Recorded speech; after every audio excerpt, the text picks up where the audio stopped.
Hello, I'm Chief Anthony Trevino with the San Antonio Police Department. What you're about to see is an educational video produced by SAPD's Media Services Office. We're producing this video to give you an insider's look into the world of human trafficking. Today, you'll hear from a respected local expert on human trafficking. Detective Jorge Segura is an SAPD vice detective assigned to the FBI's Crimes Against Children Task Force. He is a 22-year veteran of SAPD and has worked assignments in covert operations for the past 13 years. His mission is to rescue those brought here from abroad, as well as domestic victims from the real world of human trafficking. We sat down with this detective to give you a list of signs, solutions, and resources to use in helping us fight this most degrading of crimes. My name is Jorge Segura. I'm a detective with the San Antonio Police Vice Unit. Well, there are many stories that stand out in my mind. In particular, the damage that it has done to the unwary victims. But one in particular I can talk about, because it's been adjudicated, is a case that involved a runaway juvenile teenager who met an individual just by chance. It was a chance meeting, but that chance meeting changed her life forever. She became a trafficking victim at the tender age of 15. I know that there have been trafficking victims that have been younger than that, but the reason why this one stands out is because even though she was trafficked and she was victimized, still today she has no idea that that's what was happening to her. The problem with that is that she will always have a skewed idea of what relationships are supposed to be like. She'll never have a successful romantic relationship with anybody because she has no real clue, no foundation of what a trusting relationship could be. By chance, this individual saw her walking along the street because she had run away from home for the 5th time. And on this particular night, it was starting to get cold, and she needed a place to stay. And that perpetrator seized that opportunity, gave her a place to stay for the evening, and from that point on, she was indebted to him. From that point on, he had her essentially under his spell. He smooth-talked her into a relationship, and during the course of that relationship, let her know that there was a way that she could make money and support herself. Really what she was doing was supporting her pimp. The truth was, at 15 years of age, where she just turned 15, she's essentially a 14-year-old girl who got on the street and turned 15 years old on the street. She was born to a crack addict mother. She didn't really have much of a leg up on life at that stage. But then she was adopted by a very loving family. And that family provided a very secure household for her. But like every other teenager, when she becomes a little bit more independent, she becomes a little bit rebellious. And as a rebellious teen, she chose not to follow the rules of the household and instead start searching for the freedom that she believed running away would give her. In essence, what she was doing was making herself vulnerable to predators such as the one who found her. She was walking along Fredericksburg Road, which, as you know, is a very busy street. It is a bus route. It is heavily populated. Fredericksburg Road, just outside of Loop 410, is an area that is extremely busy. She must have been seen by hundreds of people. But the one that caught her, whose eye she caught, was the predator that approached her, asked if she had some place to stay, and when she said no, he knew right away that he had her. Now, during the course of that relationship, which turned sexual very shortly thereafter, he had sexually assaulted this juvenile female several times. He was 30+ years of age, by the way, so he was more than twice her age. And once he realized that she was more attuned towards a sexual relationship, he introduced the idea of narcotics to her. Now, to a kid who's trying to forget her past, who's trying to live in a free world, who's trying to make her own rules, the idea of alcohol and narcotics actually sounded pretty good to her. So she began a life of narcotics, starting with lightweight stuff like marijuana and Xanax pills, but then moving on to heavier stuff, which included methamphetamine and crack cocaine.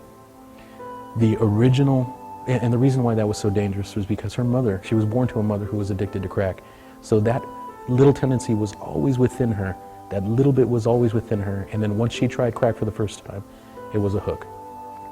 The pimp would continue to provide narcotics for her, would continue to provide some level of security for her, or at least the belief that it was security for her. But as soon as the first crack rock ran out, he said, if you want another one, you have to work for it. And that was the trap. From that point on, she was prostituted. From the time that she first turned 15, all the way till 18 years of age, she was prostituted hundreds, if not thousands of times. She was penniless, she was still homeless, and she was addicted to crack.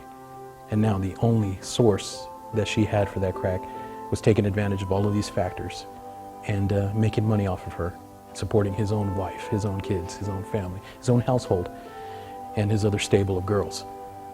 We could get a little further into the stable of girls, but the truth of it is that one young girl who only had a slight chance for success in life lost that chance when she met this predator. From this point on, she will be battling her addiction to crack. From this point on, she will be battling her idea of what a relationship should be like, a give and take, a true trusting relationship. So that case stands out in my mind because I realized during that case that we can't rescue these kids. In fact, we would be fooling ourselves to believe that we're going to rescue any of them. But we need to be here when they're ready to rescue themselves.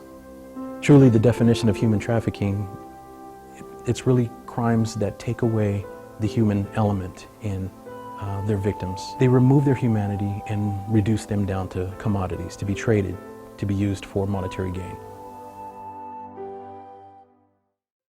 Well, the most apparent difference between smuggling and trafficking of persons is that smuggling involves immigration issues where someone is really just trying to get from one location to another location. And they may use some sort of a go-between or a coyote or some sort of a transporter in order to get from one place to another. But they are really doing this as of their choice. When it comes to trafficking, choice is not an issue. Trafficking victims, they don't choose that lifestyle. That's what is bestowed upon them. That is what happens to them and how they're victimized. Trafficking of persons actually does not include necessarily movement. They can be trafficked out of their own home. They can be trafficked out of their own city, out of their own neighborhood. Trafficking of persons really is just trading people as commodities to try to make money off of them, rather than smuggling, which is in turn trying to move some from one place to another place to make a better life. And in short, smuggling victims can be trafficked. Trafficking victims aren't necessarily smuggled. They could be in debt for that smuggling and then be trafficked in order to pay off that debt. The massage establishments that use compelled labor, they're not going to be your licensed therapeutic massage locations. They're going to be little fly-by-night companies that show up here for a month and then shut themselves down. A lot with Leon Valley, with Castle Hills, even down in Pleasanton. There are several of these things popping up and closing down all over the place. We're trying to get in there, get some cases, and try to flip people pretty regularly. One of the major problems with that is that this is where smuggling also comes into human trafficking, is when we go into an establishment and there are no English-speaking people in there, we have to try to find somebody who speaks that language, first of all, just to get through to them. And these people have been told from the day they are hired to the day that they get questioned by police that if they speak to police, they're just going to be shipped back to their country. It's not going to be a matter of victim protections. It's going to be a matter of, we find you, you're not a citizen, you're out of here.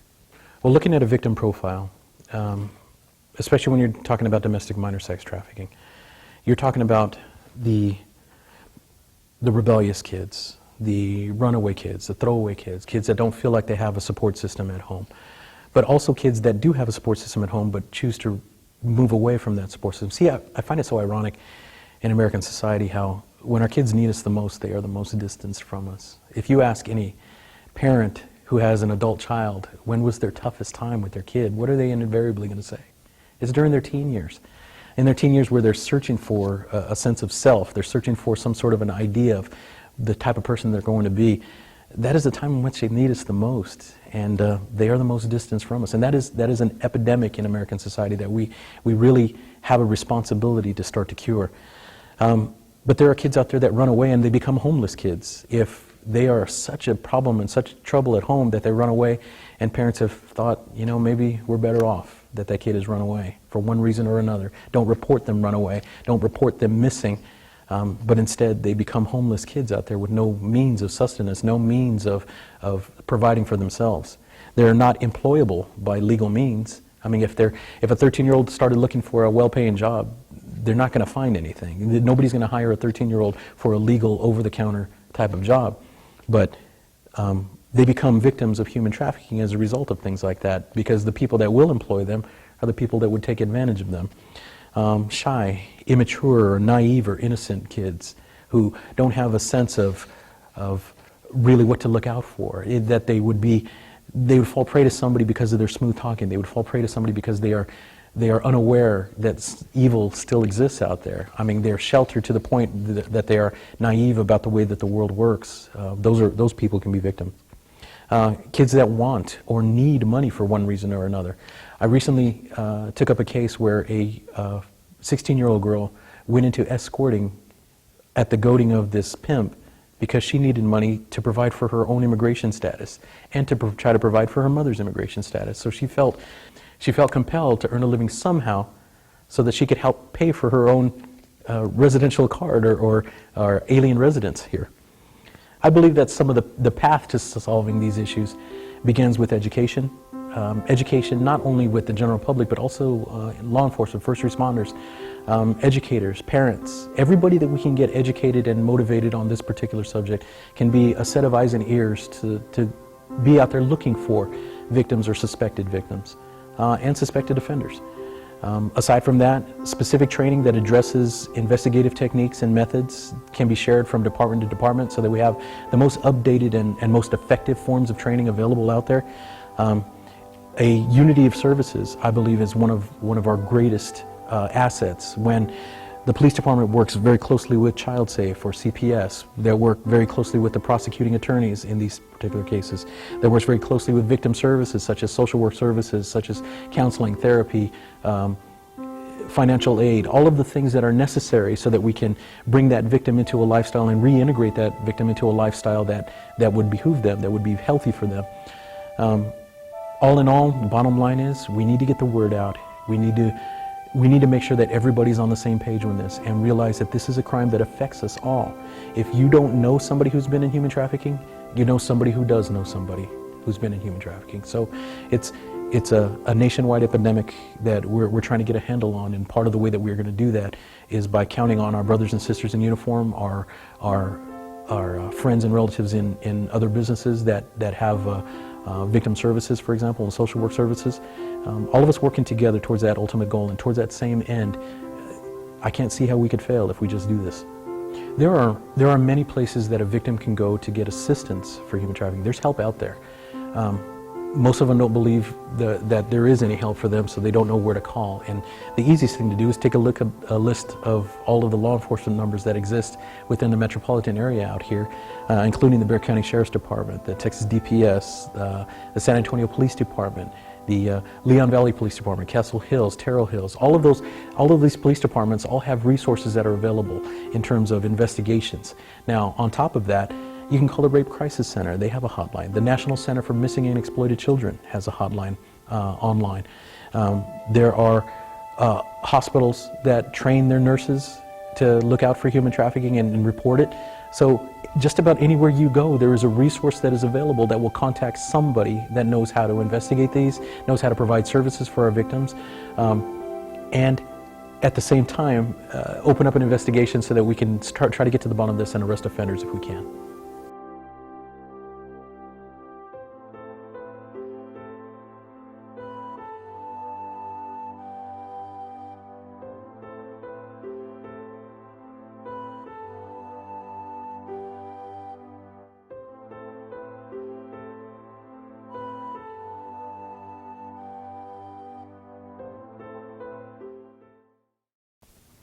Thanks so much for watching this educational video. As you can see, human trafficking is so much more than what we see on TV. It's real, it's deadly, and it has the ability to touch any one of our citizens, even our own families. We hope you have learned something by watching, and we hope that together we can all work to stop this horrible crime.